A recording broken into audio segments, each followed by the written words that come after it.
আসসালামু আলাইকুম। সবাইকে আন্তরিক শুভেচ্ছা জানিয়ে আমি একটি ভিডিও আপনাদের সামনে নিয়ে এলাম। ঘটনা খুবই উত্তাল।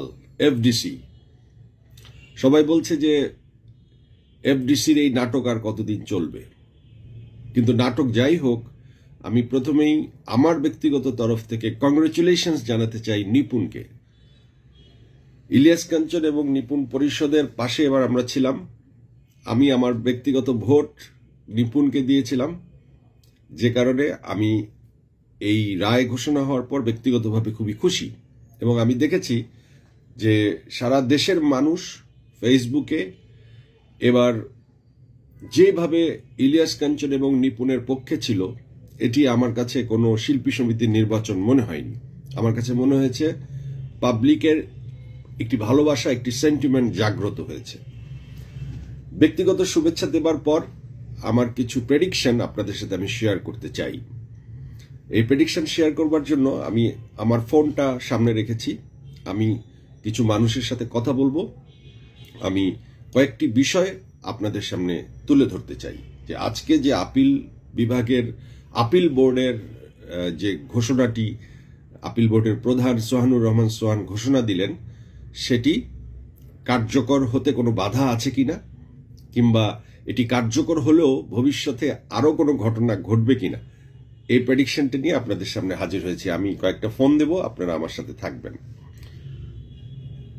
আমি প্রথম যেই ফোনটি দিচ্ছি, সেই ফোনটি দিব হচ্ছে সমাজ কল্যাণ প্রতিমন্ত্রী, সমাজ কল্যাণ অধিদপ্তরের প্রতিমন্ত্রী, ওনাকে আমি ফোনটা দিলাম। আমি স্পিকারে আছি, আমি একটু ওনার সামনে আলাপ করি।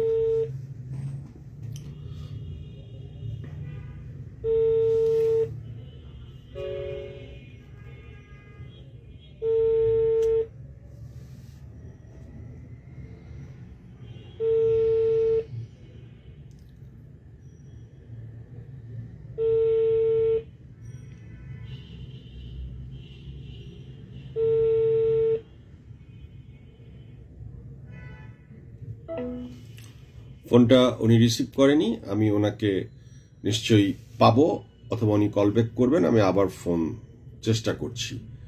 এবার আমি চেষ্টা করব আরেকজনকে। আমি ফোন দিচ্ছি অরুণা বিশ্বাস দিদিকে।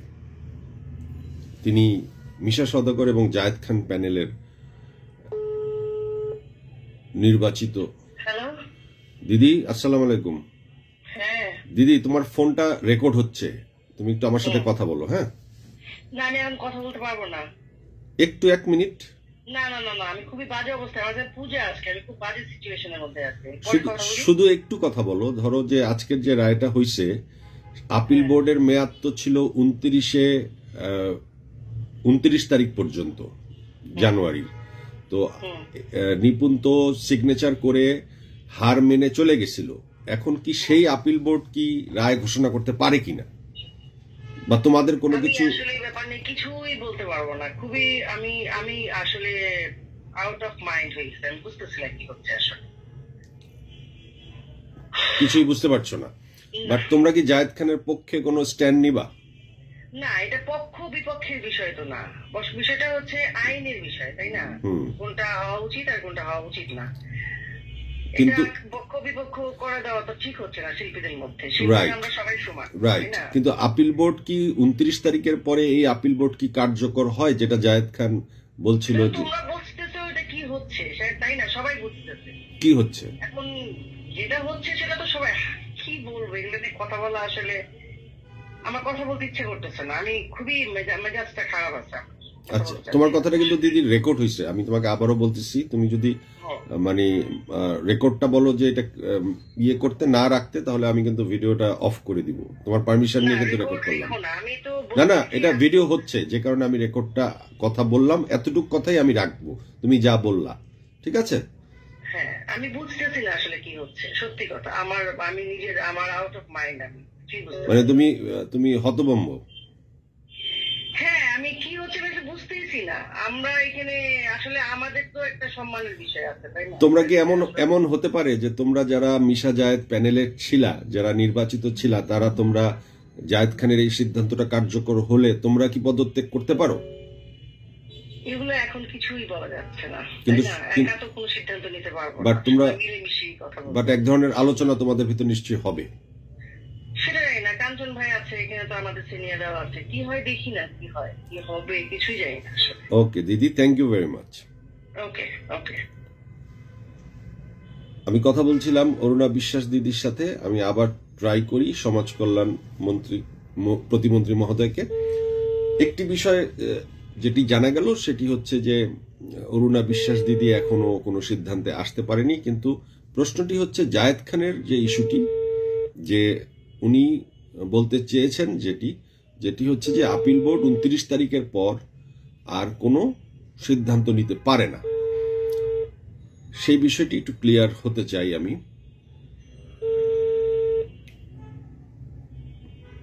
আমাকে একটু সময় দিবেন, আমি চেষ্টা করছি ফোনে আরো কিছু মানুষের সাথে সংযোগ করতে।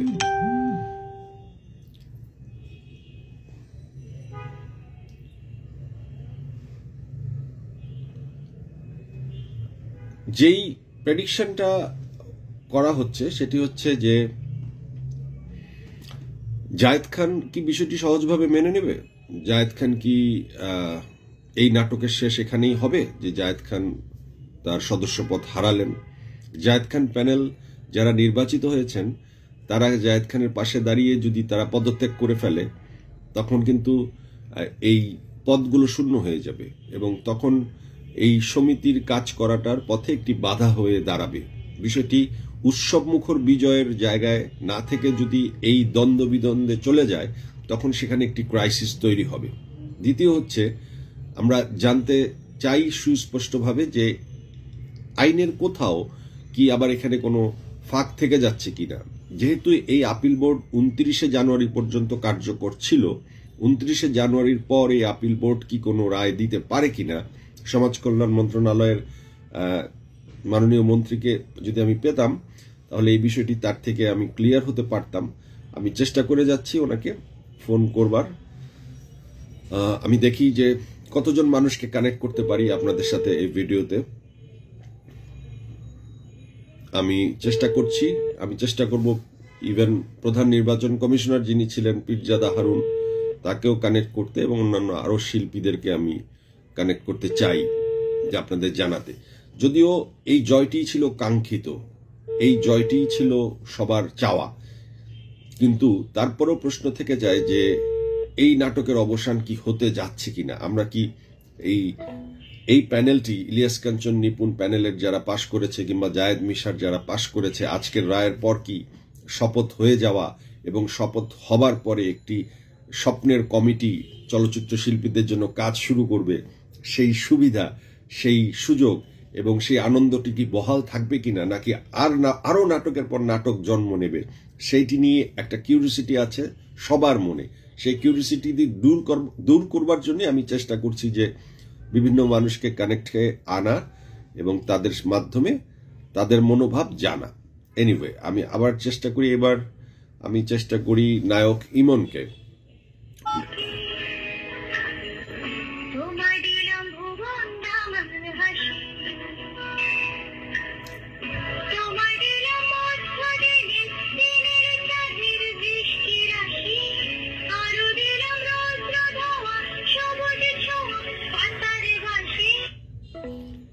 ইমন কিছুক্ষণ আগে যদিও তার সাথে কথা হয়েছিল, বাট সে বোধহয় শুটিং এ আছে একটা। আমি আরো কিছু শিল্পীকে আপনাদের সাথে কানেক্ট করবার চেষ্টা করি, দেখি কাকে কাকে পাওয়া যায়।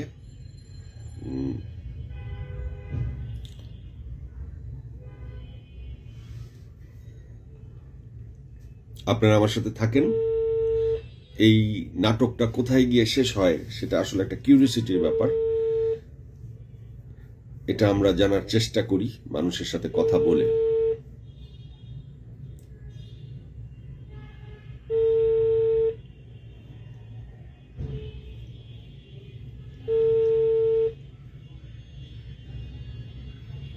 সবাই এখন উদ্বিগ্ন, সবাই ব্যস্ত। পাওয়া খুবই টাফ, তারপরও দেখি যে কাকে কাকে পাওয়া যায়।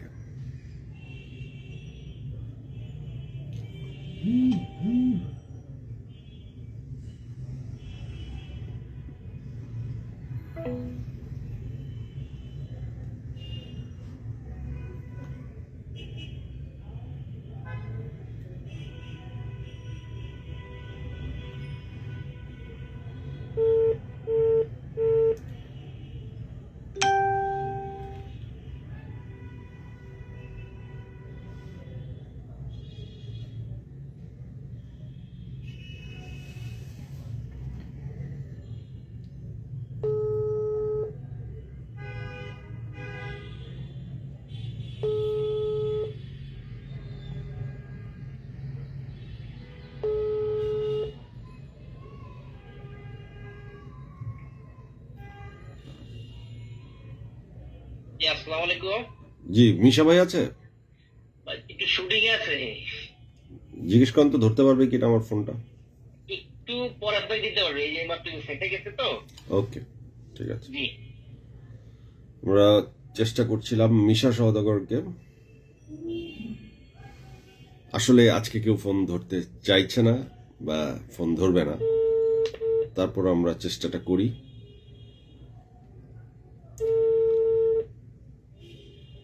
যে প্রশ্ন আসলে একটি জায়গায় থাকে যে নিপুণ আজকে যেই বিজয়টি হলো, সেই বিজয়টি কি সানন্দে গ্রহণ করতে পারবে কিনা, ভবিষ্যতে আরো কোনো জটিলতা অপেক্ষা করছে কিংবা নাটকীয়তা অপেক্ষা করছে কিনা। আমি বারবারই বলছি যে নিপুণের এই জয় আমাদের সবার একটি আনন্দের খবর, কিন্তু ভবিষ্যতে যেন কোনো উদ্বিগ্নতা কিংবা কোনো পরিস্থিতি খারাপ কোনো কিছু না তৈরি হয়, সেই জন্য একটু জানবার চেষ্টা করছি যে ঘটনা আসলে কোন দিকে গড়াতে পারে।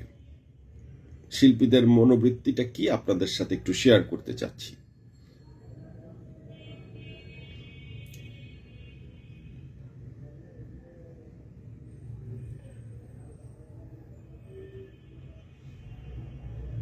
আমরা দেখি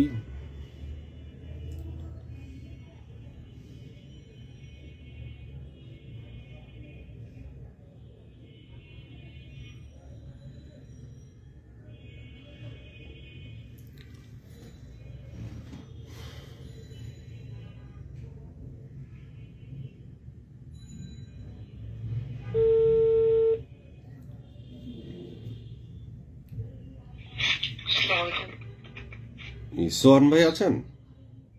জি, কে বলছেন? আমি শাহরিয়ার নাজিম জয়। জি ভাইয়া। হ্যালো, এটা রং নম্বরে চলে গেছে। আমি চেষ্টা করছিলাম সোহানুর রহমান সোহান ভাইকে ফোন করবার জন্য। আমি দেখি পাই কিনা।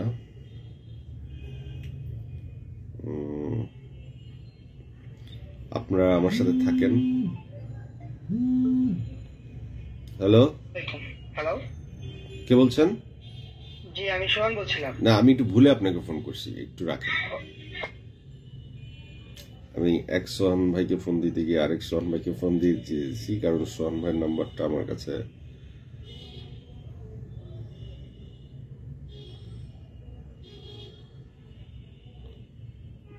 নাই।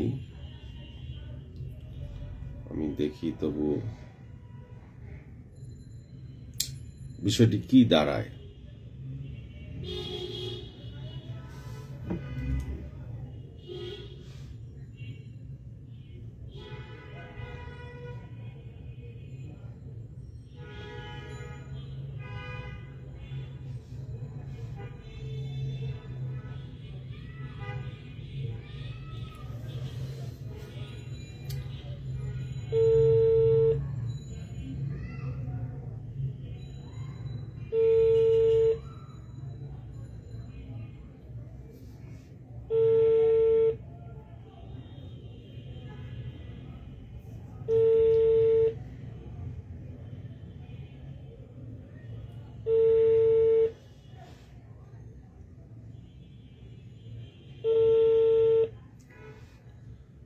আমরা দেখি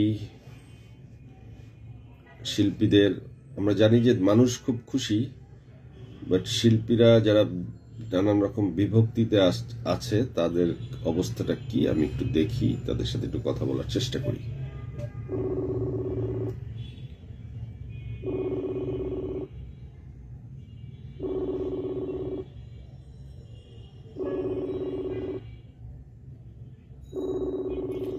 আমি ফোন করছি জায়েদ খানকে, বাট ফোন ধরছে না কেউ।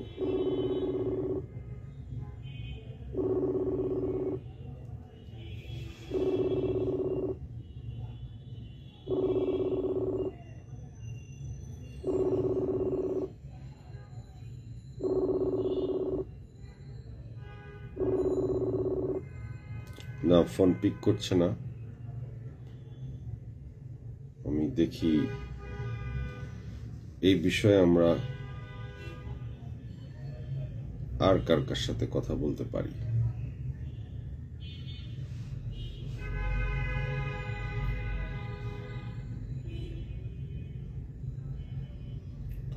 আমরা নায়ক রুবেলকে ফোন করি, হিরো রুবেল,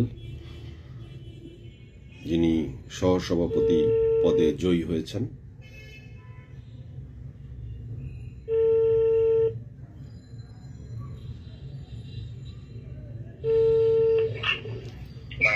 রুবেল ভাই, আসসালামু আলাইকুম। রুবেল ভাই, আমি জয়। রুবেল ভাই, একটু আপনার সাথে একটু অফিসিয়ালি কথা দরকার ছিল। আমরা ফোনটা রেকর্ড করব, আপনি যদি পারমিশন দেন। আমি তো ভাই বাইরে, আমি একটা অনুষ্ঠান আছে, সাইলেন্সে ধরলাম, আমি একটা অনুষ্ঠানে আছি। 1 মিনিট খালি একটা অ্যান্সার দেন যে 29 তারিখে তো আপিল বোর্ড, এটা মেয়াদ ছিল 29 তারিখ পর্যন্ত। 29-এর পর আপিল বোর্ড কি কোনো সিদ্ধান্ত দিতে পারে, বা সেই ব্যাপারে কোনো আপনারা কি কোনো নতুন কোনো আইনি পদক্ষেপ? তো সত্যি কথা যে আপিল বোর্ডে যেটা হয়, নর্মাল ইলেকশনের পরের দিন যেটা থাকে, যদি কারো কোনো রকম সমস্যা হয়, সেই সমস্যার সমাধান করতে সে আবেদন করবে আপিল বোর্ডে অ্যাপ্লাই করা হয়, যেটা এখানে নিপুণ ম্যাডাম করেছিলেন। পরে গণনার পরে তারা দেখেছেন যে না, সবকিছু ঠিক আছে এবং সেটা তাকে স্বাক্ষর করে গেছে, না সব ঠিক আছে, আমরা মেনে নিয়েছি। তো তারপর তো আপিল বোর্ডে কোনো কার্যক্রম আসছে বলে আমি এত বছর থেকে কখনো মঞ্চ থেকে তো আপিল বোর্ডে নির্বাচন কমিশনের কোনো কিছু করার থাকে না। তো এই ব্যাপারটা কেন প্রশ্নটা করছেন আমি ঠিক জানি না জয় ভাই, বাট আমি যতটুকু জানি যে আপনিও। জি রুবেল ভাই, হ্যালো হ্যালো রুবেল ভাই, নেটওয়ার্ক ডিস্টার্ব, আমি আরেকবার ফোন করি।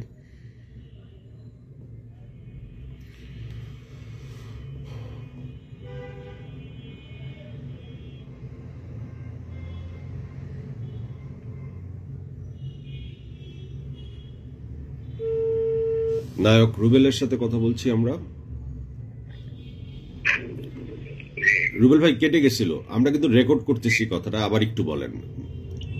ব্যাপারটা হচ্ছে আমি তো শিল্পী সমিতির সাথে অনেক বছর ধরে জড়িত, বাট এই ধরনের আসলে মানে এই ধরনের মধ্যে পড়িনি। কিন্তু আমি যতটুকু জানি, আমার জানা সঠিক কি সঠিক না আমি 100% বলতে পারবো, কিন্তু আমি যতটুকু জেনে এসেছি যে ইলেকশন করার সময় যখন নির্বাচন কমিশন গঠন করা হয়, সেই নির্বাচন কমিশনের দায়িত্ব যে নির্বাচনটা সুস্থ সুন্দর মতো হলো কিনা, বাট তারপর যদি কোন রকম সমস্যা হয় অ্যাপিল বোর্ড থাকে, যে অ্যাপিল বোর্ডে তারপর একদিন তাকে জানাবে এই সমস্যা হয়েছে।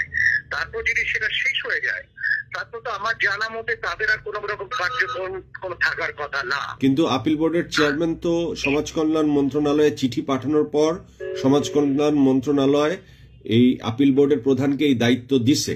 কিন্তু আমার প্রশ্ন হচ্ছে, এই দায়িত্বটা কি 29 তারিখের পর এই আপিল বোর্ড কি পালন থাকার কথা না ভাইয়া, থাকার কথা না।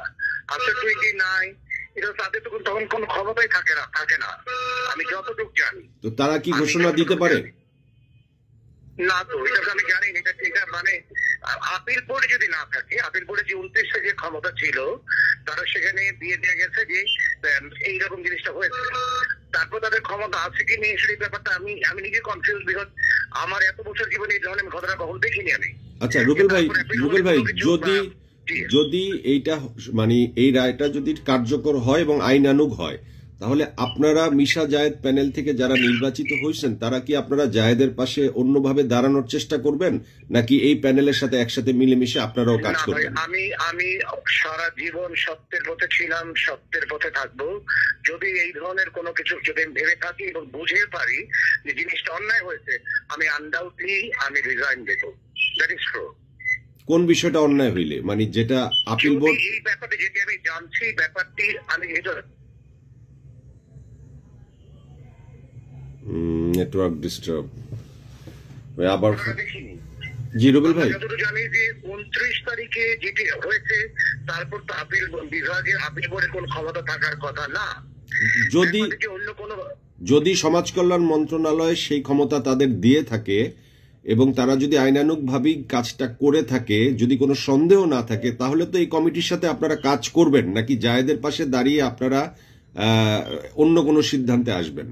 আমি অন্য কোনো কিছু ভাবি না, আমি জাস্ট আই উইল রিজাইন। আমি কাজ করবো না। কেন এত সত্যি করে সারা জীবন চলচ্চিত্রটাকে আমি সুন্দরভাবে পবিত্রভাবে রাখার চেষ্টা করেছি। এখানে এমনিতে আমি চিন্তা করেছিলাম আপনার সাথে এত নোংরামি, এত কাদা ছড়াছড়ি। জয় ভাই, আপনি বিশ্বাস করেন আমরা আসলে যে বিভাগে এসেছি, আসলে কাদা ছড়া নিজেদের সাথে নিজেদের ঝগড়া বিবাদ, এটা আমাদের কখনই কাম্য না। যেহেতু জানি এখানে কাদা ছড়া ছড়াবে, সো দ্যাটস আমি চিন্তা করছি যে আসলে এখানে সরে যাবো। কোনো দরকার নেই। আপনি সরে যাবেন মানে নিপুণ সাধারণ সম্পাদক থাকলে আপনি থাকবেন না? আমি সে কথা বলিনি। আমি আগেই বলেছি নিপুণের সাথে আমার কোনো ক্ল্যাশ নেই, আমার কোনো রেষারেষি নেই। আমি আগেই বলেছি যদি কোন রকম অন্যায়মূলক কোনো কর্মকাণ্ড ঘটে তাহলে আমি থাকবো না। কিন্তু জায়েদের বিরুদ্ধে যে অভিযোগ সেটা যদি সত্য আপনার কাছে মনে হয় বা সেই সত্য, আমি আগেই বলেছি ব্যাপারটি সত্য মিথ্যার ব্যাপারটি যারা আছে তারা দেখবে। কিন্তু আমি যতটুকু জানি যে 29 তারিখের পরে অ্যাপিল বোর্ডের কোনো ক্ষমতা আছে কিনা বা থাকে কিনা এটা জানি না। যদি সমাজ কল্যাণ মন্ত্রণালয় সেভাবে চিন্তা করে থাকে এবং সেটা যদি ঠিক থাকে, that is a different word, তাহলে ব্যাপারটি বলবো দেখবার মূল্য হবে। কিন্তু আমি এত বছরের ফিল্ম ক্যারিয়ার, 23 বছর ফিল্ম ক্যারিয়ারে আমি অনেক বছর শিল্পী সমিতির কালচারাল সেক্রেটারি ছিলাম, ক্রিয়া এবং সাংস্কৃতিক সম্পাদক ছিলাম, আমি জেনারেল সেক্রেটারি ছিলাম। তো এই ধরনের ব্যাপারটা আসলে দেখিনি। যেহেতু দেখিনি, আমি নিজেই কনফিউজ আছি আসলে ব্যাপারটা এইরকম হচ্ছে কেন। আর যেহেতু এরকম হচ্ছে, কোথাও কেন যেন মনে হচ্ছে নিজেদের মধ্যেই আমরা ভাইয়েরা মিলা কোথাও যেন আমরা একটু নিজেরা কাদা ছোড়াছড়ি করছি, যাতে আমার ভালো লাগছে না। জি রুবেল ভাই, আপনাকে অসংখ্য ধন্যবাদ। আমরা আপনাকে পেয়েছি, আপনি কথা বলেছেন, অনেক মূল্যবান কথা। থ্যাংক ইউ ভাইয়া, থ্যাংক ইউ ভেরি মাচ। আমরা কথা বললাম হিরো রুবেলের সাথে। তিনি জানিয়ে দিয়েছেন যদি 29 তারিখের পর সমাজ কল্যাণ মন্ত্রণালয়ের আইনে বা কোথাও যদি কোনো ফাঁকফোকর থাকে এই রায়ে, তাহলে তিনি পদত্যাগ করবেন। আমরা দেখি, আমরা চেষ্টা করি আরো কিছু মানুষের সাথে সংযোগ হবার জন্যে। আমরা কিন্তু কোনোভাবেই চাই না যে এই বিষয়টি নিয়ে অনেক বেশি কাদা মাখামাখি হোক। জিনিসটি আসলে শেষ হওয়া দরকার। জিনিসটি সুন্দরভাবে একটা সলিউশনই যদি শেষ হয় যে না ঠিক আছে, সমাজ কল্যাণ মন্ত্রণালয় অথরিটি দিতে পারেন 29 তারিখের পরেও আপিল বোর্ডকে বা সোহানুর রহমান সোহান সাহেবকে এই রায় দেবার, তাহলে এই বিষয়টি সবাই নিশ্চয়ই মেনে নেবে। আর যদি সেখানে কোনো কনফিউশন তৈরি হয় তাহলে মেনে নেওয়ার ক্ষেত্রে অবশ্যই একটি ঝামেলা তৈরি হতে পারে। আমরা চেষ্টা করি আরো কিছু মানুষের সাথে কথা বলবার জন্য। দেখি আপনারা আমার সাথে থাকেন। আমি মনে হয় যে আপনাদের একটু বেশি সময় নিয়ে নিচ্ছি, কিন্তু তারপরও আমার কাছে মনে হয় যে আপনারাও এই কিউরিসিটির সাথে যুক্ত। মানে সবাই তো লাইভে আছে, সবাই অনুষ্ঠান দেখছে, মানে ওইখানে আছে সবাই এফডিসিতে, আর আমি আপনাদেরকে নিয়ে বসছি টেলিফোনে আমাদের প্রেডিকশন শেয়ারের জন্য। ইতিমধ্যে আমরা অরুণা বিশ্বাসের সাথে কথা বলেছি, অরুণা বিশ্বাস দিদি, নায়ক রুবেলের সাথে কথা বলেছি। আমরা দেখি মিশা ভাইকে ফোন করেছি, মিশা ভাই ফোনটি পরে কল ব্যাক করবেন। আমরা সমাজ কল্যাণ মন্ত্রণালয়ের মাননীয় প্রতিমন্ত্রীকে ট্রাই করেছি, তিনি ফোনটা ধরেন নাই। আমরা দেখি যে আমরা আর কাকে কাকে পাই, যাদের সাথে কথা বলে আমরা জানতে পারি। জায়েদ খানকে চেষ্টা করেছি, জায়েদ খান ফোন ধরেন নাই। এনিওয়েজ আমরা ট্রাই করি,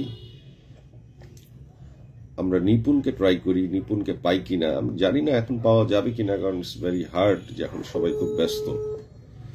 তারপরও দেখি। এই নম্বরটি এখন শি ইজ বিজি, অবভিয়াসলি, এটা তো খুবই স্বাভাবিক, সে এখন ব্যস্ত থাকবে। আমি আরো 2টা নাম্বার আমার একটু নিতে হবে, আমি আপনাদের সামনে ফোন করে আমি নিয়ে নিচ্ছি, আপনারা আমার সাথে থাকেন।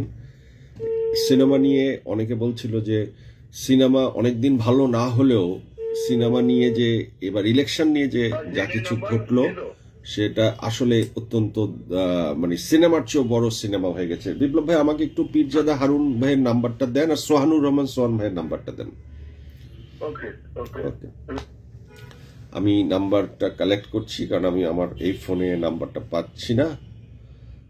আমার মনে হয় যে একটু কথা বলতে পারলে আপনারা সবার অভিমতই জানতে পারবেন।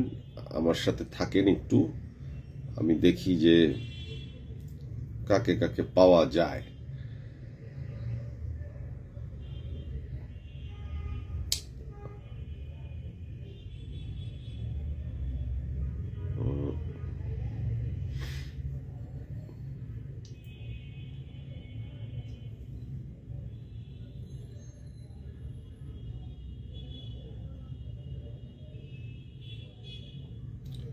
আপনারা আমার সাথে আছেন, থ্যাংক ইউ ভেরি মাচ।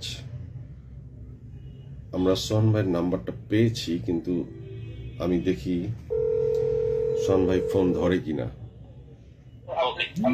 সোহান ভাই,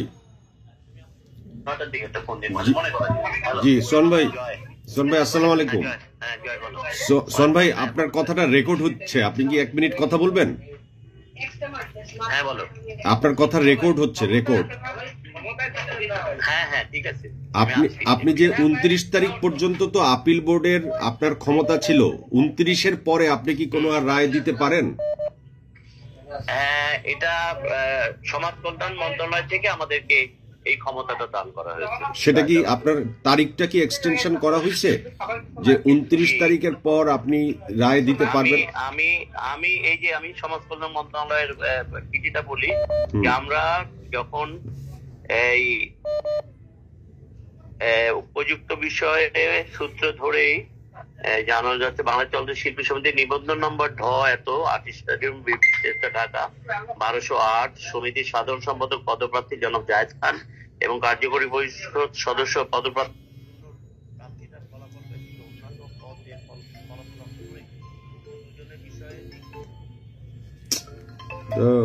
সরি, আমি ফোন আসতেছে একটার পর একটা। আমি আবার সোহান ভাইকে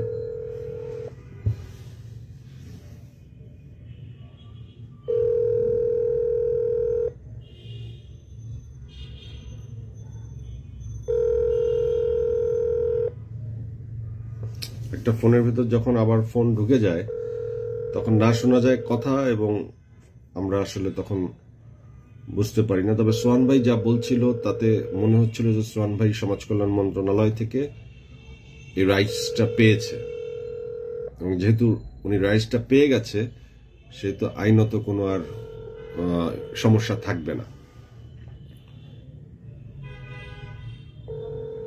আমরা সোহান ভাইকে ট্রাই করি। আমার মনে হয় যে সোহান ভাই ফোনটা ধরলে, বারবার ফোন আসাতে সোহান ভাই ফোনটা কেটে দিতে হয়েছে।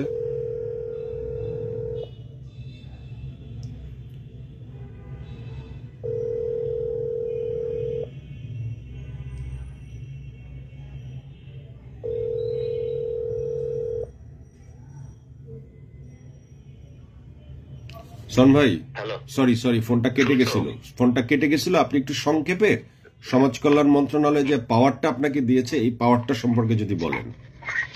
আচ্ছা, এটাই বলতেছি আমি যে যেহেতু বাংলাদেশ চলচ্চিত্র শিল্পী সমিতি নিবন্ধনকারী কর্তৃপক্ষের অনুমোদিত গঠনতন্ত্রের আলোকে গঠিত নির্বাচন কমিশনের অনুমোদিত ও জারিকৃত নির্বাচনী আচরণ বিধি মতে পরিচালিত হয়েছে, সেহেতু অনুমোদিত আচরণ বিধি মতে উক্ত প্রার্থীদ্বয়ের বিষয়ে চূড়ান্ত নির্দেশনা প্রদানের জন্য নির্বাচনী আপিল বোর্ড চূড়ান্ত ক্ষমতা প্রাপ্ত। এমতাবস্থায় বর্ণিত প্রার্থীদ্বয়ের বিষয়ে প্রাপ্ত অভিযোগগুলি আমলে নিয়ে নির্বাচনী আচরণ বিধিমতে ব্যবস্থা গ্রহণ করে নিবন্ধনকারী কর্তৃপক্ষকে অবহিত করার জন্য আপনাকে অনুরোধ করা হলো। জনাব সোহানুর রহমান সোহান, চেয়ারম্যান আপিল বোর্ড, বাংলাদেশ চলচ্চিত্র শিল্পী সমিতি 2022। যদি জায়েদ খান মনে করে যে আপনি 29 তারিখের পরে আর কোনো পাওয়ার রাখেন না এবং উনি আপনার এই রায়ের বিরুদ্ধে কোনো সিদ্ধান্ত নিতে চায়, সেটার সম্ভাবনা কি আছে কিনা? অবশ্যই আছে, সে অবশ্যই যদি মনে করে যে সে এটার এগেনস্টে কাজ করবে, সে করতে পারে। অবশ্যই সে তার এগেনস্টে, সে তার প্রাপ্তি পদের জন্য সে অবশ্যই হাইকোর্টে যেতে পারে, সে আপিল করতে পারে, হতে পারে। বাট আপনি যে চিঠি পেয়েছেন তাতে কোনো তারিখ উল্লেখ নাই যে 29 তারিখের পরও আপনি পারবেন, এরকম কোনো কিছু উল্লেখ নাই? না না না না না, উল্লেখ নেই। আপনার কি মনে হয় যে এটা কি মানে এই ঘটনা কি এখানে শেষ হবে, নাকি আরো দ্বন্দ্ব বিতন্দ্ব আরো আরো দূর আগাবে? এবং আমি একটা কথা এখানে বলতে চাই শুধু, যে আসলেই যে নির্বাচন কমিশনের চেয়ারম্যান উনি ভুলটা করেছেন, যে যদি উনি, যেহেতু নির্বাচন কমিশনের চেয়ারম্যান ডিক্লেয়ার করেছে 29 তারিখ সকাল 5টায় জি ফলাফল ঘোষণা করেছে, তার মানে তার পরের দিন হলো এই ফলাফলের পরিপ্রেক্ষিতে পরের দিন আপিল করার সময় থাকা উচিত। কিন্তু সেখানে না করে সেদিনই রাত 1টার মধ্যে, মানে দুপুর 1টার মধ্যে আপিল করার টাইম দেওয়া হলো, এবং তার পরবর্তীতে বিকাল 5টার মধ্যে তার আপিল মিটমাট করতে বলা হলো। তার মানে কি 29 তারিখ তো অটোমেটিক 29 তারিখে রেজাল্ট ঘোষণা হলো, অটোমেটিক্যালি 30 তারিখে হয়ে যায়, আপিল করার সময় হয়ে যায়, সূত্র মতে পায়, তাই না? জি, সেইটাই। তাহলে দেখা যাচ্ছে যে এখানে যিনি প্রধান নির্বাচন কমিশনার ছিলেন তিনি এখানে মূল দোষ তিনিই করেছেন। হ্যাঁ, উনি সবচেয়ে বড় দোষী, উনি সবচেয়ে বড় দোষী। ওনাকে সব সংগঠন মিলে তাকে অবাঞ্ছিত করা হয়েছে। সোহান ভাই, আমাকে একটু বলেন যে আসলে চলচ্চিত্রের এই ইলেকশনটা নিয়ে তো আমরা অনেক প্রকার ঘটনা অঘটনার মধ্যে দিয়ে আগালাম, এবং এখনো এটি নাটকীয়তার ভিতরে আগাচ্ছে। তারপর যদি এখনো শেষ হয়নি, তার মানে নিপুণের এই জয়টা শেষ জয় না, এরপরেও সম্ভাবনা থাকে জায়েদের আইনি লড়াই করার। সম্ভাবনা থেকে জায়েদ আইনি লড়াই লড়তে পারে। কিন্তু আমরা যা দেখেছি, আমাদের আপিল বোর্ড যা দেখেছি, নিপুণের কাছে প্রমাণপত্র যা পেয়েছি, তাতে হাইকোর্টে গেলেও জায়েদের পরাজয় হবেই। সেটা জয় পরাজয়ের আগে কি নিপুণ বা ইলিয়াস কাঞ্চন বা যারা প্রার্থী জয়ী হয়েছে তারা কি শপথ নিতে পারবে? হ্যাঁ, পারবে, শপথ নিতে পারবে। তাহলে শপথ অনুষ্ঠানটা কি এর ভিতর হয়ে যাবে 2-1 দিনের মধ্যে? কালকে বিকেল 5টায় কালকে বিকেল 5টায় নিপুণ সাধারণ সম্পাদক হিসেবে এবং ইলিয়াস কাঞ্চন স্যার প্রেসিডেন্ট হিসেবে শপথ নিয়ে নিচ্ছেন, ফুল প্যানেল নিয়ে নিচ্ছেন। ওকে, দেন জায়েদ যদি আইনি মাধ্যমে আগাতে চায় সেটি লম্বা প্রসেস, উনি আইনের মাধ্যমে আসতে পারে। বিষয়টা তো এতটুকুই। এখন যদি মিশা জায়েদ প্যানেলের অনেকে যদি শপথ অনুষ্ঠানে শপথ না নেয়, ওদের প্যানেলটা যদি না আসে, তখন কি জটিলতা সৃষ্টি হতে পারে? তাহলে জটিলতা সৃষ্টি হলে, যদি তারা করে না আসে, সেখানে সে ব্যবস্থা তারা নিবে। তারা আবার আমাদের কাছে হয়তো বা আবেদন করতে পারে, কিংবা নির্বাচন কমিশনারের যারা 2জন আছে, কমিশনার 2জনের কাছে আবেদন করবে যে আমাদেরকে এরা আসছে না, তাদের ব্যাপারে সিদ্ধান্ত গ্রহণ করার জন্য দায়িত্ব দেন। এটা হতে পারে, কারণ যেহেতু প্রশাসন, আমাদের সমাজসেবা অধিদপ্তর এই ব্যাপারটাকে অনেক জোরালো ভাবে দেখছে, সুতরাং সেখানে সেই ব্যবস্থা তারা নেবে। ওকে সোহান ভাই, আপনাকে অসংখ্য ধন্যবাদ, আপনি আমার সাথে ছিলেন বলে। Thank you very much. Okay, thank you জানেন, থ্যাংক ইউ। সোহানুর রহমান সোহান ভাইয়ের সাথে কথা বলে অনেকটাই ক্লিয়ার হলো বিষয়টি, যে কালকে শপথ, এবং শপথের পর জায়েদ খান আইনি প্রক্রিয়ায় যেতে পারে, কিন্তু গেলেও সেটি ওনার পক্ষে রায় আসাটা খুব কঠিন হবে। আবার যদি রায় আসে তো আসতেও পারে, এটি হচ্ছে লম্বা প্রসেস, কিন্তু কালকে শপথ হয়ে যাচ্ছে। আর যদি বিষয়টা এমন হয় যে অন্যরা, জায়েদ মিশা প্যানেলের সদস্যরা শপথ না নেয়, সেক্ষেত্রেও তাদের জানাতে হবে, এবং জানানোর পর দেন তারা সিদ্ধান্ত নিবে ওই পদগুলোর কি হবে। খুবই ঘোলাটে অবস্থা। আমি ফোন করেছি পীরজাদা হারুন, প্রধান নির্বাচন কমিশনার, বাংলাদেশ চলচ্চিত্র শিল্পী সমিতি। আমি ওনার সাথে একটু কথা বলে দেখি।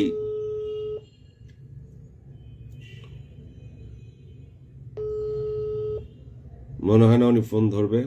এই নম্বরটি এখন ব্যস্ত আছে। উনি ফোনটা ধরেননি, কেটে দিয়েছেন। আচ্ছা, তারপর আমরা আরেকটু চেষ্টা করি।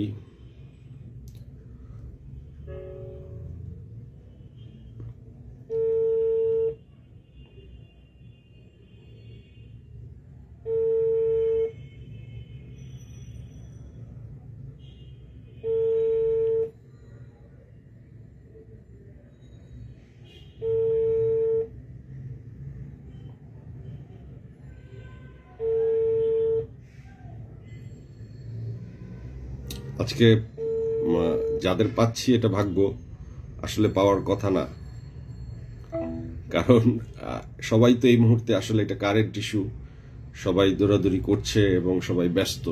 তার ভিতরে আমরা সোহানুর রহমান সোহান ভাইয়ের সাথে কথা বলে আমরা একটা বিষয় জানতে পারলাম, যে বিষয়টি অনেকাংশেই ক্লিয়ার, যে কালকে শপথ হচ্ছে ইলিয়াস কাঞ্চন সভাপতি এবং নিপুণ সাধারণ সম্পাদক এই হিসেবে ফুল প্যানেলের শপথ হয়ে যাচ্ছে। জায়েদ খান সাধারণ সম্পাদক হিসেবে শপথ নিতে পারছেন না, তবে জায়েদ খানের জন্য আইনি পথ খোলা আছে এবং তিনি আইনি যুদ্ধ চালিয়ে যেতে পারবেন। এবং সোহানুর রহমান সোহান নিজ মুখে বললেন যে এই খেলার এখানেই শেষ না, এই খেলা চলতে থাকবেন। আমার ফোন পীরজাদা হারুন ধরেননি, পীরজাদা হারুন ফোন যেহেতু ধরেননি, আমরা ওনার বক্তব্য নিতে পারলাম না। এবং সোহানুর রহমান সোহানের কথা মতো, ভাষ্য মতে, যে পীরজাদা হারুনই এর নেপথ্যের নায়ক ছিলেন, যে ঘটনা এত দূর ঘটল। আমি বুঝলাম না ওনার মতো একজন মানুষ কেন এরকম একটি ঘটনার নায়ক হতে যাবেন, ওনার কি দরকার ছিল। এনিওয়েজ, আমার কাছে মনে হয় যে আমি ভিডিওটা অনেক লঙ্গার করে ফেললাম। কিছু সম্ভাবনা এবং কিছু দুশ্চিন্তা অবশ্যই আমাদের দূর হলো, কিন্তু শিল্পী সমিতির সবচেয়ে লেটেস্ট আপডেট হচ্ছে আপিল বিভাগকে ক্ষমতা দিয়েছে সমাজ কল্যাণ মন্ত্রণালয়, এবং সমাজ কল্যাণ মন্ত্রণালয়ের ক্ষমতা পেয়ে আপিল বিভাগ যে সিদ্ধান্ত সমস্ত কিছুর ভিত্তিতে নিয়েছে তাতে তাদের সিদ্ধান্তই চূড়ান্ত। আগামীকাল হতে যাচ্ছে শপথ, এবং সেখানে ইলিয়াস কাঞ্চন এবং জায়েদ খান, ইলিয়াস কাঞ্চন এবং নিপুণ শপথ নেবেন, সাথে নেবেন পূর্ণ প্যানেল। এবং সেই প্যানেলে যদি কেউ শপথ নিতে না চায় তা লিখিত জানাতে হবে। সেখানে অবসান কি হবে সেটা পরবর্তী কমিশনাররা সেই সিদ্ধান্ত নেবেন। এবং জায়েদ খান করতে পারেন আপিল, এবং আপিলে তিনি নাও টিকতে পারেন, টিকবেন না বলেই নিশ্চিত করেছেন সোহানুর রহমান সোহান। এবং যদি তিনি টিকেন তাহলে আবার নতুন নাটক শুরু হবে, সেক্ষেত্রে আবার নিপুণ বাতিল হবে, জায়েদ খান আসবেন যদি উনি আপিল করে টেকেন। তবে যে কনফিউশনটা ছিল যে 29 তারিখের পরে সোহানুর রহমান সোহান পারে কি পারেন না প্রধান আপিল বোর্ডের প্রধান হিসেবে কোনো রায় দিতে, সেটি উনি ক্লিয়ার করেছেন যে ওনার কাছে যে চিঠিটি সমাজ কল্যাণ মন্ত্রণালয় থেকে এসেছে সেটি একদমই পরিষ্কার, কাজে এখানে কোনো আইনগত বাধা নেই। কিন্তু প্রার্থিতা বাতিলের ব্যাপারে জায়েদ খান তার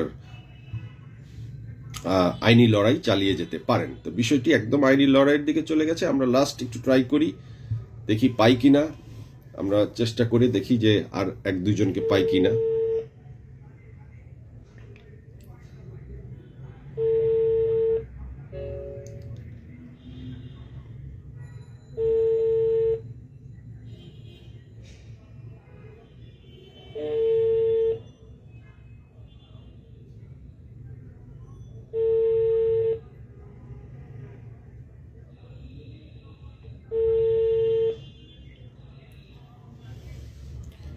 এনিওয়েজ, আমি চেষ্টা করি জাস্ট একবার, যদি জায়েদ খান তো ফোন ধরবেন না, আমি নিপুণকে একটু কংগ্রেচুলেশনস জানাতে চাই, আপনাদের সবাইকেও নিপুণের কণ্ঠটা শোনাতে চাই।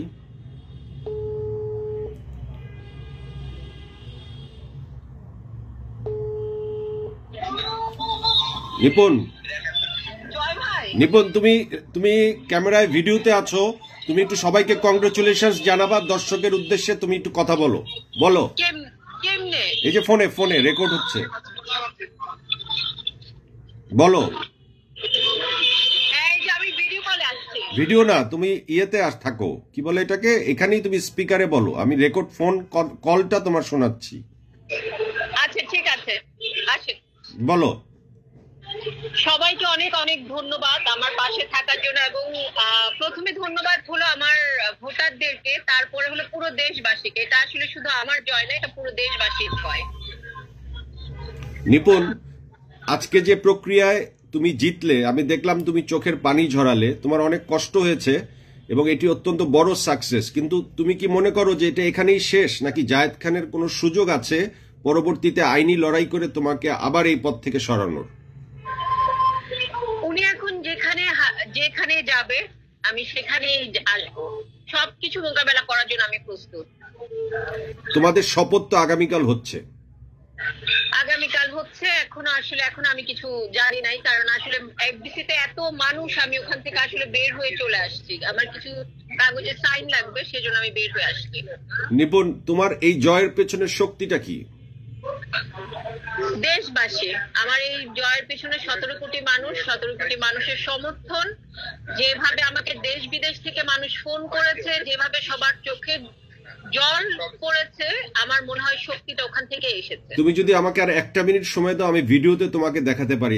আমি তোমাকে হোয়াটসঅ্যাপে কল দেই বা মেসেঞ্জারে তুমি আমাকে ফোন দাও, তুমি এটা ভিডিও কল দাও, আমি ভিডিওতে তোমাকে দেখাই সবাইকে। জি ঠিক আছে, এখনই দাও। আমরা নিপুণকে একটু দেখাতে চাই আপনাদেরকে। আমি জায়েদ খানের সাথেও কথা বলিয়ে দেবার চেষ্টা করছি, বাট জায়েদ খান তো ফোন ধরছে না। ব্যাপারটা জায়েদ খানের বিষয়টা বোঝা গেল না। নিপুণ ফোন করেছে, আমি চেষ্টা করি ভিডিওটা অন করতে। নিপুণ, 1 সেকেন্ড, বলো বলো নিপুণ, তুমি বলো।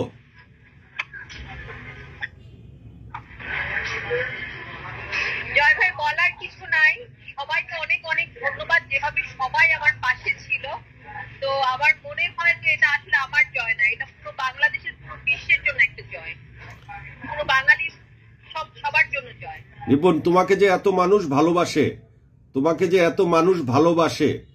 এই ভালোবাসা আসলে তোমার অনেক বড় সৌভাগ্য যে তোমাকে মানুষ এত ভালোবাসে। আজকে ফেসবুকে, আজকে ইউটিউবে সারা দেশের মানুষ যেন তোমার পক্ষে, এটা তোমার জন্য অনেক বড় বিজয়।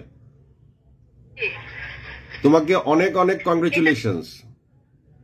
জয় ভাই, মানে এটা এখন আমার বলার মতো আসলে ভাষা নাই, কারণ আপনারা দেখেছেন যে আমি ক্যামেরার সামনে আসলে কথা বলতে পারছি না, বা এখনো আসলে আমি ঠিক নাই যে আমি মানুষ এত ভালোবাসতে পারে একটা মানুষকে, এত সাপোর্ট করতে পারে, যেটার জন্য আমি কৃতজ্ঞ আমার ভোটারদের কাছে, পুরো দেশবাসীর কাছে। নিপুণ, আমি খালি একটা বিষয় জানতে চাই, তোমার কাছে জানতে চাই। এর ভিতরে তো অলরেডি বিভিন্ন চ্যানেলের সভাপতি হিসেবে এবং সাধারণ সম্পাদক হিসেবে জায়েদ খান ইন্টারভিউ দিয়েছে, এবং জায়েদ খান এবং ইলিয়াস কাঞ্চন ভাই একসাথেও কথা বলেছেন আমাদের একটি অনুষ্ঠানে। তো এই আজকে যে তোমার জয়টা হলো, এতে করে ওনাদের একসাথে হওয়ার ঘটনাটা তো মুছে গেল, এখন তো তোমাকে নিয়ে মুভ করতে হবে। এই বিষয়টা কিভাবে দেখো? আমি সবসময় সবকিছু পজিটিভ হিসেবে দেখি, সবকিছু পজিটিভ হিসেবে দেখি, আমি কখনোই কোনো কিছু নেগেটিভ হিসেবে নেই না। ওনারা ওনাদের মতো করে গিয়েছে, আমি আমার মতো করে যাব। অবশ্যই ওনাদেরকে জানাই, ওনাদেরকে একটি টিভি চ্যানেল দেখেছে, ওনারা যাবে না সেখানে, অবশ্যই যাবে। জি, তার মানে আজকে আমরা এই কথাটা ক্লিয়ার যে আমাদের যে আজকে তোমার যুদ্ধটা ছিল, তুমি ক্যামেরার দিকে তাকাও নিপুণ, ক্যামেরায় তাকাও, তোমার যুদ্ধটা তোমার একারই ছিল। ইলেকশনের পর থেকে তোমার যুদ্ধটা তোমার একারই ছিল। অনেক বেশি ছিল, অনেক অনেক। আমি এত বড় যুদ্ধে আমি নেমেছি, আমি বুঝতে পারি না, কিন্তু আমার যেটা শক্তি সেটা ছিল যে পুরো বাংলাদেশ আমার সাথে ছিল, এই জন্য আমি আবারও কৃতজ্ঞ। এখানে অনেক নয়েজ হচ্ছে। Thank you Nipun, thank you very much, thank you, salute, well done. আমরা কথা বলছিলাম নিপুণের সাথে, বাট বাই দিস টাইম আমাকে ফোন করেছে পীরজাদা হারুন। আমি আপনাদেরকে একটু পীরজাদা হারুনের সাথে আপনাদেরকে কানেক্ট করিয়ে দেই। বারবার ফোন আসছিল, আমি কেটে দিচ্ছিলাম, নিপুণ ফোনে ছিল।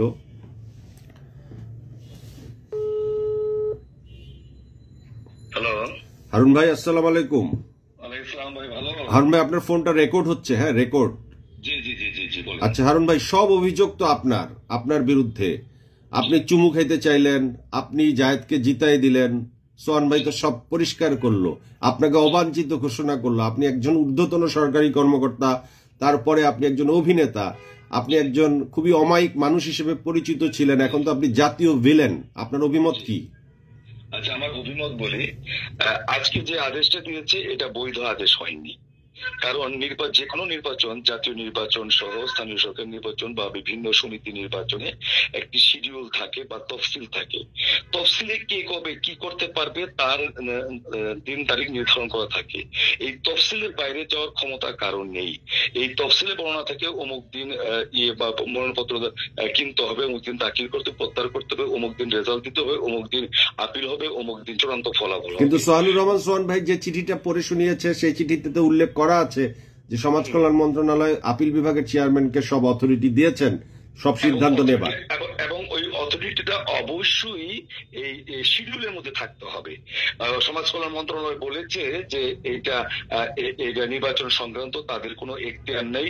নির্বাচন সংক্রান্ত যে কোনো বিষয়ে নির্বাচন কমিশন এবং তার উপরে আপিল কমিটির চূড়ান্ত সিদ্ধান্ত চূড়ান্ত।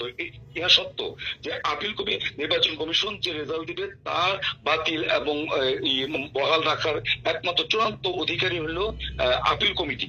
তবে আপিল কমিটি এটা অবশ্যই শিডিউলের মধ্যে করতে হবে। শিডিউলে বলা আছে যে 29 তারিখ সকাল 10টা থেকে 1টা পর্যন্ত আবেদন। কিন্তু শিডিউলে করার কোনো সুযোগ তো আপনি দেন নাই ভাই। আপনি তো ওই দিন রাতে তারপর দিন তাড়াতাড়ি করে আপনি রেজাল্ট দিলেন এবং আপিল করে সিগনেচার নিলেন। এই শিডিউল ঘোষণা করা হয়েছে 7 তারিখে। ওই শিডিউল আমরা মেনে চলেছি। শিডিউলে যেভাবে ছিল 7 তারিখে শিডিউল আপনি এখনো বিশ্বাস করেন যে এটা বৈধ না? না, এই আদেশটা বৈধ হয়নি। তাহলে এখন জায়েদ খান আদালত না, এখন শুনেন, যখন আপিল কমিটি রেজাল্ট দিয়ে দিয়েছে 29 তারিখে, সেই রেজাল্টের প্রেক্ষিতে নির্বাচন কমিশন 30 তারিখে চূড়ান্ত ফলাফল ঘোষণা করেছে। নির্বাচন কমিশন চূড়ান্ত তারিখে 30 তারিখে চূড়ান্ত ফলাফল ঘোষণার সাথে সাথে নির্বাচন কমিশন ডিজলভ হয়ে গেছে। 29 তারিখে আজ চূড়ান্ত আদেশ দেওয়ার পর আপিল কমিটি ডিজলভ হয়ে গেছে। এরপরে আদেশ দেওয়ার কোনো এখতিয়ার নির্বাচন কমিশন অথবা আপিল বোর্ডের নেই। তো এখন করণীয় কি? আগামীকাল তো শপথ হতে পারে, এখন করণীয় কি? জায়েদ খানের জন্য করণীয় কি? না, এখন ওই যে আমরা যে রেজাল্ট দিচ্ছি তা একমাত্র আদালত পরিবর্তন করতে পারবে। আপিল কমিটি বা নির্বাচন কমিশন কেউ শিডিউল অনুযায়ী করতে পারবে না। কিন্তু কালকে শপথ, আপনি জানেন? আমি জানি না। তাহলে এটা আপনি বলছেন যে পারবে না আদালত ছাড়া? তাহলে আইনে নাই এটা। বাইরে যাওয়া যাবে না। নির্বাচনে 100% শিডিউলের বাইরে, শিডিউলের টাইমের বাইরে কিছু করা যাবে না। হারুন ভাই, আপনি এই কাজটা কেন করলেন? আপনি কেন এই কাজটি? সবাই অভিযোগ করছে আপনার দিকে তীর আঙ্গুল দিচ্ছে, কিন্তু আমরা তো ইলেকশনের দিন আমরা সেটা বুঝতে পারি নাই। ফেয়ার ইলেকশন হয়েছে, আমি 100%। আপনারা যারা মিডিয়াতে ছিলেন, যারা মিডিয়া থেকে গিয়েছেন, যারা ভোট দিয়েছেন, যারা নির্বাচন সংশ্লিষ্ট, সবাই কিন্তু দেখেছে ইলেকশনটা এক সকল ভয়াবহ। আপনি রেজাল্ট দিতে এত দেরি করলেন কেন? একটা রেজাল্ট এতক্ষণ লাগবে কেন? আচ্ছা, ইলিয়াস কাঞ্চন ভাইয়ের নেতৃত্বে 2019 সালে যে কমিটি নির্বাচন কমিশন ছিল তারা রেজাল্ট দিয়েছে ভোর 4টায়। সেটা তো কে কি করছে সেটা উদাহরণ হবে কেন? আপনি তো অনেক দেরি করছেন ভাই। না, তার আগে মমতাজুর রহমান আকবর দিয়েছে সকাল 8টায়। আমরা কিন্তু তার অনেক আগে দিয়েছি। এই নির্বাচনের রেজাল্ট দিতে সময় বেশি লাগে। তারপরে আপনি চুমো খাইতে চাইছেন কেন ভাই? না, এটা সম্পূর্ণ মিথ্যা। এরকম কোনো আলোচনা হয় না, এরকম কোনো কথাও না। ওখানে অনেকগুলি চ্যানেল ছিল, অনেকগুলি রিপোর্টার ছিল, সেখানে এরকম কথা বলার তো কোনো প্রশ্ন ওঠে না। সব রেকর্ড হতো। এটা মিথ্যা অভিযোগ দিয়েছে, মিথ্যা। আপনি কিভাবে প্রমাণ করবেন এটা মিথ্যা? তারা প্রমাণ করুক, দেখা যে ভিডিও হয়েছে, যেমন তারা তো বলছে, কিন্তু আপনি এখন কিভাবে প্রমাণ করবেন যে মিথ্যা? আপনি চুমু খাইতে চান নাই? আমি চাইনি। আমার তো মৌখিক সাক্ষী, তাদের তো মৌখিক সাক্ষী শেষ। আমি তো চাওয়ার তো সুযোগ ছিল না। আমার তাদের প্রমাণ দাখিল করতে হবে। যে অভিযোগ করছে তার প্রমাণ দাখিল করতে। এই যে ভিডিওতে উঠেছে, সেখানে 20-25টা চ্যানেল ছিল, তাদের ভিডিওতে উঠেছে আপনি এই কথা বলেছেন। সেখানে কিন্তু সবারই সাউন্ড ছিল এবং দুই প্যানেলের লোক কিন্তু ছিল। মিথ্যা তার প্রমাণ দেখায় প্রথম বলেছে যে এই কথা। তো আপনি কি মনে করেন এই নাটক এখানে শেষ হবে? আপনাদের এই যে চলচ্চিত্র ইলেকশন? না, এই নাটক অনেকদিন চলবে। নাটক চলতে থাকবে। এতে আমাদের চলচ্চিত্রের লাভ কি হবে? চলচ্চিত্রের লাভ কিছুই না। এই সমিতি দিয়ে কোনো চলচ্চিত্র লাভ হয়েছে কি পূর্বে বা আগামী তো হবে? সমিতি দিয়ে লাভ হবে না বলছেন, কিন্তু আপনি তো সমিতির ইলেকশনের এই প্রধান নির্বাচন কমিশনার ছিলেন। না, সমিতি দিয়ে চলচ্চিত্র শিল্পীদের লাভ হয়, শিল্পের না, শিল্পীদের লাভ হয়। আপনি যে অবাঞ্ছিত হলেন, আপনি তো একজন অভিনেতা এবং অভিনয়ের জন্য আপনি ক্যারিয়ার স্যাক্রিফাইস করেছেন। আপনি সচিব হননি, এখনো আপনি অতিরিক্ত সচিব হিসেবে আছেন। তাহলে আপনি যে অবাঞ্ছিত হলেন, আপনার তো আর শিল্পী সত্তা রইল না। কেন আমি তো পরশুদিন একটা নাটক অভিনয় করেছি, তার আগের দিন একটা নাটক অভিনয় করেছি, আমার তো অভিনয় চলছে। এফডিসিতে অভিনয় হবে না, কিন্তু এফডিসিতে তো কোনো অভিনয় আজকাল তেমন হয় না, সব বাইরে হয়। আমার গত পরশুদিন একটা নাটক ছিল, 2 তারিখে একটা নাটক ছিল, আমি তো অভিনয় করে যাচ্ছি। ওকে হারুন ভাই, থ্যাংক ইউ ভেরি মাচ আমাদের সাথে সংযোগ হওয়ার জন্য। দেখলেন যে পীরজাদা হারুন ভাই তার কথা বলল, আমি তো ওনাকে আমার মতো করেই ধরলাম। ওনার কথা আবার সোহান ভাইয়ের কথা দুইটি আবার দুই রকম। উনি এখনো ওনার কথা বলেই যাচ্ছেন। বাই দিস টাইম আমি সার্থক যে নিপুণের সাথে আপনাদের কথা বলিয়ে দিতে পেরেছি, শুভেচ্ছা দিতে পেরেছি নিপুণকে দিয়ে আপনাদেরকে। আমি লাস্ট আর একটা ফোন করব, তারপর আমি আজকের মতো শেষ করব। আমরা বুঝতে পারছি যে ঘটনা এখানেই শেষ না, ঘটনা আরো অনেক দূর যেতে পারে, কিন্তু এই মানে ঘটনা অনেক দূর না যাক সেটা আমরা চাই। কারণ আমরা চাই যে শিল্পীরা মিলেমিশে থাকুক, দিন শেষে শিল্পীরা ভালো থাকুক, এবং শুধু শিল্পীরা না, শিল্পীদের এই নবনির্বাচিত কমিটি আমাদের শিল্পীদের জন্য কাজ করুক, সাধারণ শিল্পীরা ভালো থাকুক। সো আমি আমার দিক থেকে আপনাদেরকে অনেকের সাথে সংযোগ করবার চেষ্টা করেছি, অনেককেই আমরা লাইনে পাইনি, অনেককেই আমার ফোন ধরেনি, আবার অনেকেই ব্যস্ত। সময়টা একদমই বুঝতেই পারছেন যে কোন সময় আমি রেকর্ড করছি, যখন এফডিসিতে সবাই লাইভে আছে তখন সেই মুহূর্তে আমি কথা বলছি। তারপর আমি মনে করি যে আমি লাস্ট যদি সমাজ কল্যাণ মন্ত্রী মহোদয়কে পেয়ে যেতাম, তাহলে ওনার কাছ থেকে কথাটা শুনতে পারলে আমরা বুঝতে পারতাম যে লড়াইটা আসলে কতটুক হবে আর কতটুক হবে না। তবে বুঝতে পারছি যে এখানে এখনো একটু সন্দেহ রয়ে গেছে, দ্বন্দ্ব রয়ে গেছে, এবং সেই দ্বন্দ্বটা আমরা চাই না। যত তাড়াতাড়ি দ্বন্দ্ব মিটে যাবে ততই আমাদের সবার জন্য কল্যাণকর হবে। থ্যাংক ইউ ভেরি মাচ আমার সাথে থাকবার জন্য।